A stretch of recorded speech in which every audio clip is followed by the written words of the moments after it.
கூடுதல் கட்டுப்பாடு விதிச்சிருக்கிறாங்க. புதிய விநாயகர் சிலைக்கு இங்க அனுமதிகள் கிடையாது.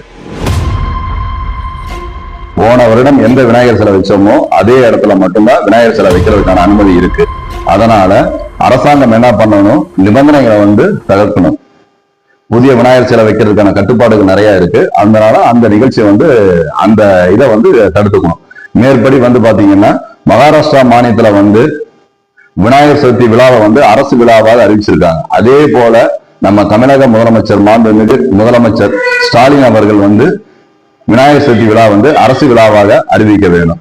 எப்படி ரம்ஜானுக்கு நோன்பு கஞ்சிக்காக அரிசி வழங்குறாங்களோ அதே போல விநாயகர் சதுர்த்தி விழாவிற்கும் அரிசி வழங்கணும். ரம்ஜானுக்கு எப்படி நம்ம முதலமைச்சர் கலந்துக்கிறாங்களோ அதே மாதிரி ஏதாவது ஒரு கோயில்களில் அவரும் கொழுக்கட்டை சாப்பிட்டு விநாயகர் சதுர்த்தி விழாவிலையும் கலந்துக்கணும். இது இந்து முன்னேற்ற கழகம் சார்பாக நாங்கள் கோரிக்கையா வைக்கிறோம் அவருக்கு.